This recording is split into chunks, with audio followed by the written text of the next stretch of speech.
¿No? Bueno, ¿y por qué creen ustedes que... Esperen que voy a bajar un poco la música, pues...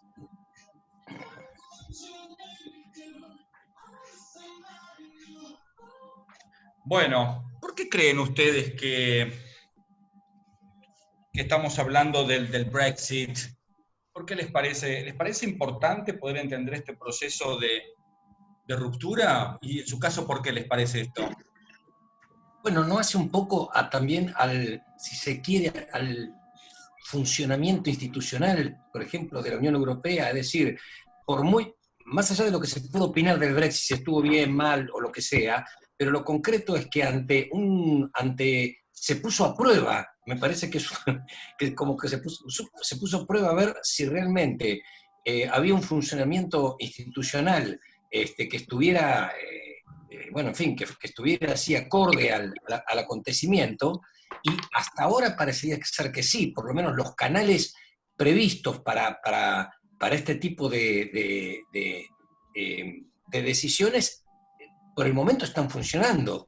Perdóname, Enrique. Escúchame, Marcelo, viste que Lucas Cabrera dice que no puede Sí, me estoy escuchar. fijando en eso.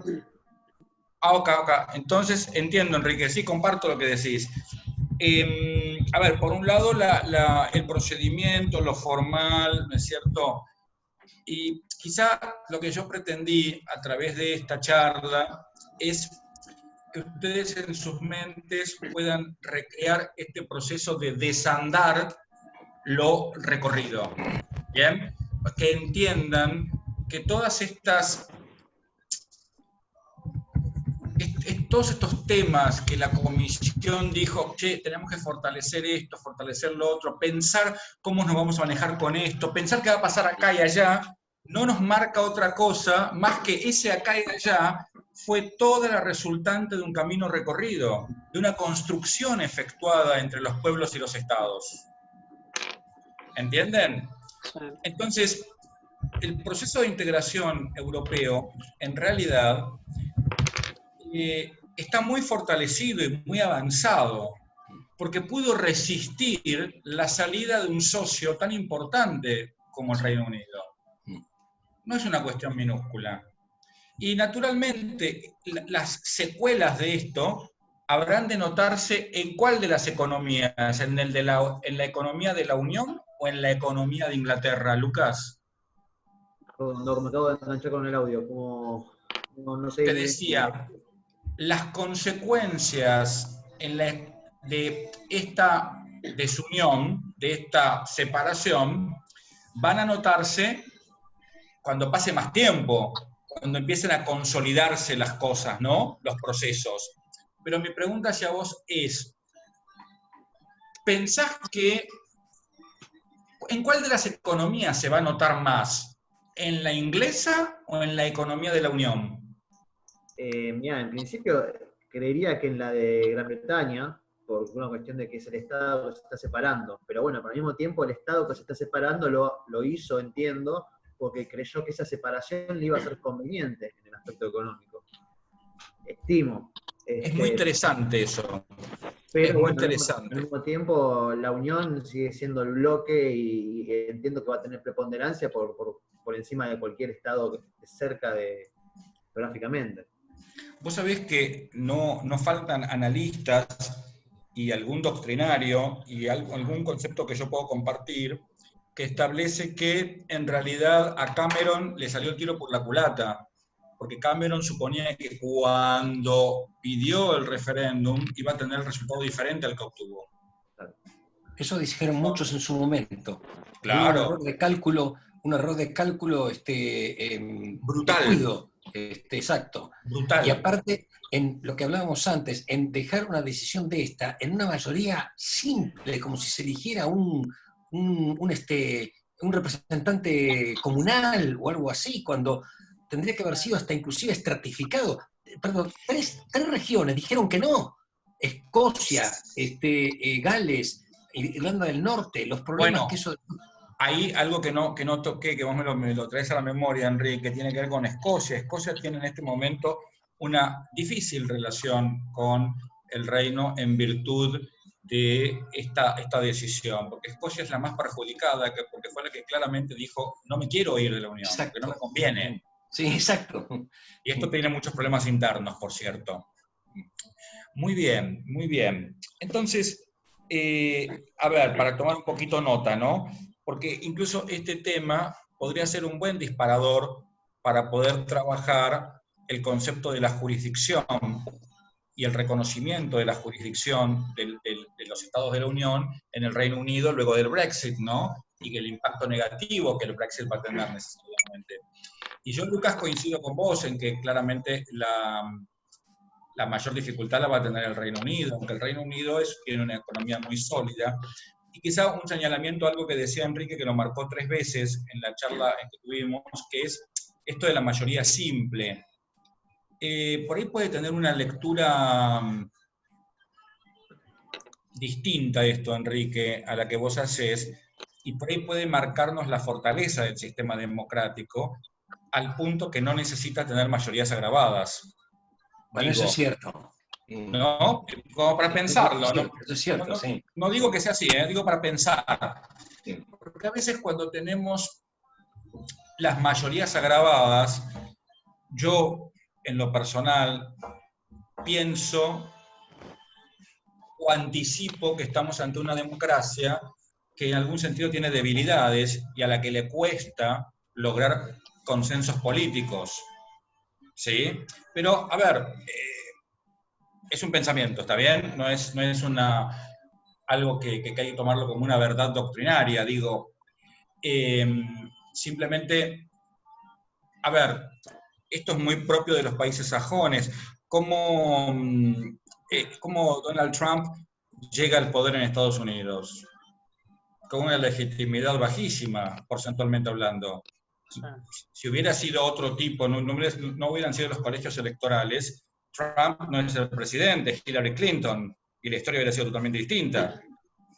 Entonces, digo, no sé si está bien o está mal, pero quiero señalar que en las democracias consolidadas pareciera ser que el tema de las mayorías no importa tanto como importa en las democracias que tienen que consolidarse con mayor nitidez, ¿no? Insisto, no está ni bien ni mal, es simplemente una mirada, ¿de acuerdo? Está muy bien. A ver, ¿y qué pasa con el ser humano en todo esto? ¿Qué pasa con la persona humana en toda esta escena? Aldo, ¿qué te ¿Cómo? parece? No entendí la pregunta, decime. Claro, ¿qué pasa con la persona humana? Porque hasta ahora estamos hablando de lo institucional, de la gravedad económica, pero ¿qué pasa con la persona humana? En el caso del Brexit, ¿me estás hablando? Claro, en el caso del Brexit. Bueno, para mí los más afectados van a ser los ciudadanos ¿Los ciudadanos? los ciudadanos de la Unión Europea. ¿Por qué? Porque Gran Bretaña, como por decirlo, sí va a ser afectado, pero va a afectar en todos los países miembros políticas, Bretaña, ciudadanos que trabajan ahí o que tienen, no sé, Se te escucha medio entrecortado, pero creo que entiendo la idea. A ver, les voy a contar una anécdota. Era el año 2001 y yo llegaba a Francia, a la ciudad de Estrasburgo, a estudiar, ¿sí? A estudiar Derechos Humanos. Estuve un tiempo allí y resulta ser que en un viaje a París y yo no hablo francés, en realidad escucho muy bien, lo entiendo perfectamente, pero lo hablo muy feo, entonces no lo hablo y prefiero hablar inglés. Bien, entonces voy a comprar perfumes a una tienda y me atiende una chica de Puerto Rico que no hablaba inglés, hablaba francés y español. Entonces dijimos, no nos vamos a poder comunicar más que con el español, claramente empezamos a hablar español. La chica hacía 10 años que vivía en París y me dice, te voy a dar un consejo, no hables inglés. Habla solamente español. Y francés, si no lo pronuncias adecuadamente, no lo hables. Habla español. Y yo tomé el consejo, porque me había sentido raro en algunas oportunidades. Y desde que dejé de hablar inglés y empecé a hablar español, me trataban mejor. Y esto, en mi curiosidad habitual en estas cosas, hizo que empezara a hablar con gente y a preguntarle qué les pasaba con los ingleses, o qué pasaba con la lengua inglesa.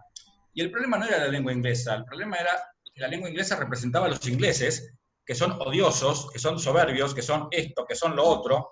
De hecho, ustedes saben que el pronombre personal yo en inglés se escribe en todas las partes de la oración con mayúsculas. Es la única lengua en la que pasa esto. ¿Sí? Estas son notas interesantes para pensar desde lo lingüístico, ¿bien? Y entonces, ¿esto por qué lo cuento? Por lo que dijo Aldo. No sé si Europa habrá de sufrir tanto porque no pueda ir a Inglaterra libremente. Digo, Inglaterra es muy despreciado en el continente. Y yo creo que ese desprecio que tiene de los estados continentales también es un factor que influyó al momento de decidir irse de la Unión. ¿Entienden? Es despreciado porque se lo ganó. A ver, si empezamos a hablar de historia británica nos vamos a quedar 4 horas más acá, pero digo, realmente es una historia de mucho imperialismo, es una historia de mucha discriminación hacia el resto de los estados.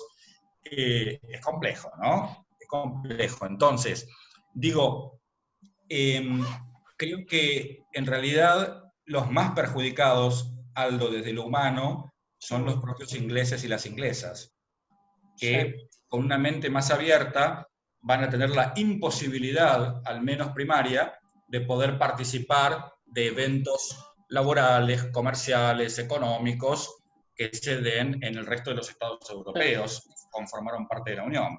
Ahora tenemos que ver qué va a pasar con las visas, qué va a pasar con las autorizaciones de viaje, a ver, es todo un tema que, ¿no? Si mañana se desarma el Mercosur, ¿qué cambia?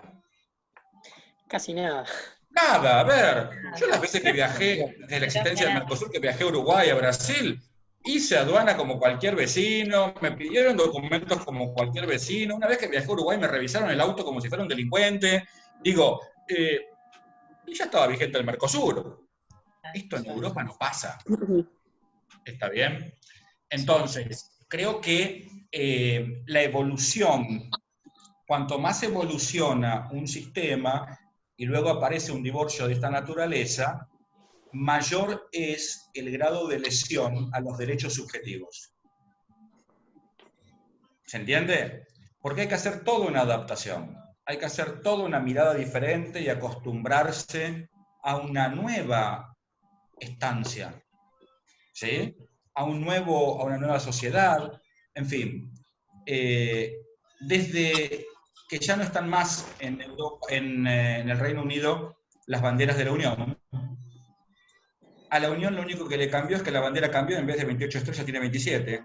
Solamente alguien muy meticuloso se da cuenta. Pero para la Unión, para Inglaterra, que no esté más la bandera de la Unión, aquellos que no querían salir, es todo un símbolo de pérdida. ¿Sí? Así que Sebastián está para hacer un trabajo acá sobre esto, sobre las pérdidas. ¿O no? ¿O sí, no? nosotros también perdemos, ¿eh? Si quiere ir a... antes iba a la Unión Europea, toda la Unión Europea tiene, por ejemplo, la cantidad de horas de práctica que un psicólogo tiene que tener para validar el título. Sí. El doble que nosotros tenemos acá, el doble. Mira. Por ejemplo, si uno va con un título de la UBA de hace un par de años atrás, no te lo aceptan directamente. Porque tenía muy pocas horas de práctica. Claro. Ahora, ¿qué pasa si Inglaterra, que se va de la Unión, me exige el triple de horas de práctica? Claramente.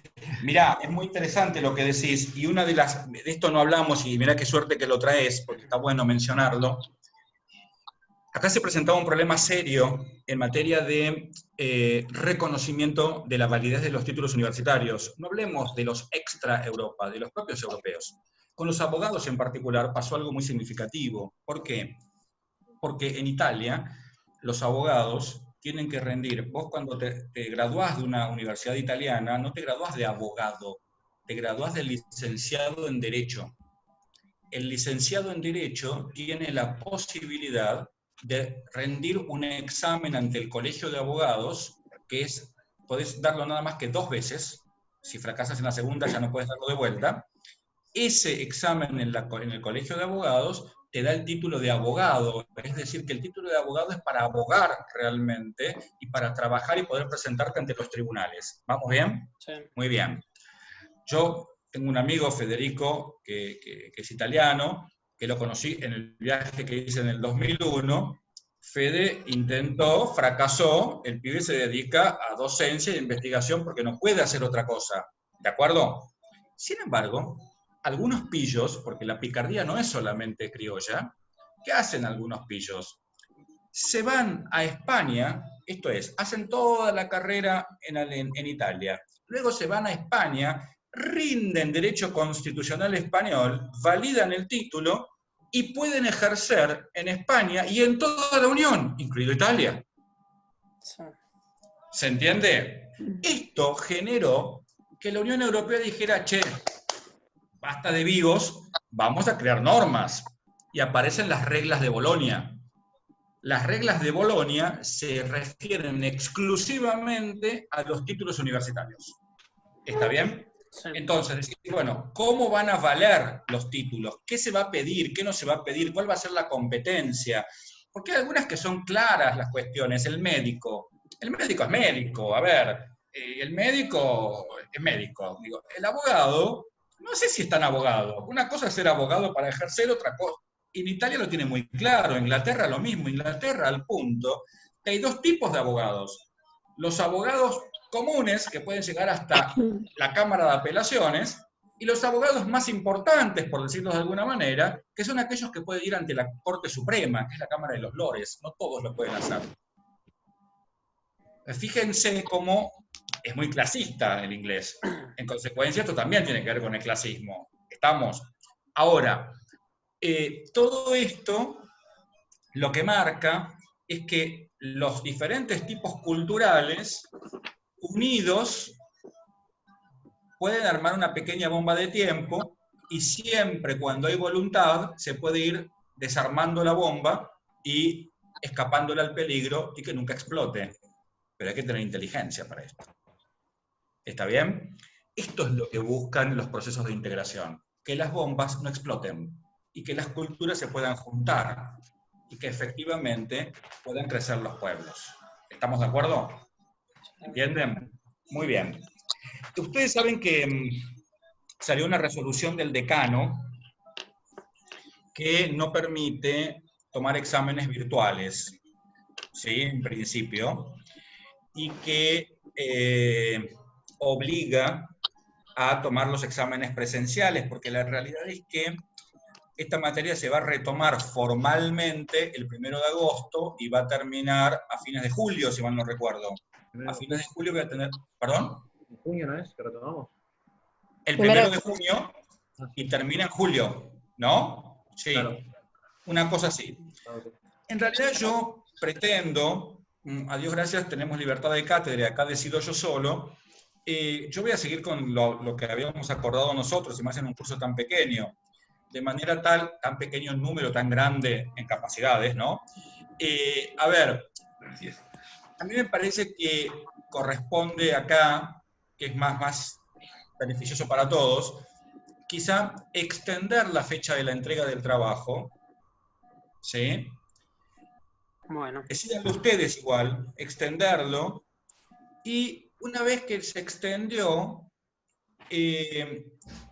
seguramente el acta, nos vamos a volver a ver para la firma de libretas y firma de acta y todo, va a tener que ser en julio, cuando disponga la facultad, porque yo antes no voy a tener el acta a nivel físico, no me la van a dar, ¿sí? Pero la evaluación va a seguir tal cual la planeamos, ¿sí? Y después eventualmente si queremos cumplir con el requisito formal de la facultad, yo voy a tener impresos los trabajos que ustedes me mandan y los vamos a corregir una vez en clase, hacemos una clase única, ¿sí? En un día que podamos todos y ya está. Digo, porque me parece que por el horario de la cursada, el esfuerzo que implica que estamos dando clase todos a esta hora, 2 veces por semana, ya tenemos que terminar con la cursada formal cuando termine según nuestro cronograma. ¿Ustedes están de acuerdo en eso? Sí, doctor. ¿Sí? Perfecto, perfecto. Bueno, entonces piensen entre ustedes, chicos, cuándo quieren entregar el práctico, porque esta realidad de las medidas tomadas por el COVID-19 nos permite tener otra flexibilidad, porque yo no tengo que entregar el acta ya. Entonces, decídanlo. ¿Les parece bien? Sí, por mí me parece en mayo estaría bueno, pero bueno, depende de los demás. ¿Quieren decidirlo ahora? Y Total, si, somos pocos. si tenemos tiempo. Sí, tenemos tiempo. A ver. A mediados Total, de el mayo. colectivo no se nos va. En mayo, ¿está bien? En mayo, Eliana, Lelia, Sí. Sí. Lucas dice que sí, levanta el dedo, dice que sí. Sí, correcto. Bien, mayo. Mayo, primera quincena o segunda quincena. Primera. Primera Primera. quincena. Primera quincena, bueno. Entonces vamos a poner como fecha límite el 15 de mayo, ¿sí? Ustedes lo van entregando cuando vayan pudiendo, cuando vayan teniendo la posibilidad. Dije pudiendo, qué barbaridad, cuando vayan pudiendo. Bueno, no importa, ya estoy cansado. A ver, y por otro lado, no se olviden de ir preguntando, porque a veces me parece que ustedes pecan de no querer molestarme, y a mí no me molesta, yo prefiero tener una charla individual con cada uno de ustedes cuando tengan ganas, y podamos las partes, que lo acordemos, hablamos por privado, y por ahí guiarlos un poco, porque el trabajo que les di no es un trabajo sencillo, e insisto en lo mismo, yo quiero que lo disfruten, no quiero que sean, todo este trabajo de porquería, y por ahí, si tienen una charla conmigo, yo puedo ir captando el interés que ustedes tienen o no tienen, e ir sugiriéndole cosas, e ir guiándolos un poquito. Esto, cuando se hace un trabajo de posgrado, se llama una tutoría, ¿sí? El tutor de la tesis o de la tesina, o el director de estudios, lo llaman en otras corrientes, pero bueno, es lo mismo. Digo, aprovechen esta posibilidad, pues me parece que es interesante que podamos charlar antes de que entreguen el trabajo, incluso de la modalidad, la forma, en fin. ¿Sí? Así que cuenten con ello, ¿de acuerdo? Sí, doctor. Perfecto. Sí, gracias. Bueno, ¿alguna otra cuestión que quieran charlar conmigo o podemos ir terminando? No, está bien. Estamos, No. me parece. Está bien, doctor. ¿Estamos bien? Perfecto. Entonces, que tengan buena semana. Gracias, profe. Cuidémonos. Excelente. Nos estamos viendo el próximo martes, entonces, ¿sí? Dale, Les mando listo. un abrazo. Bien.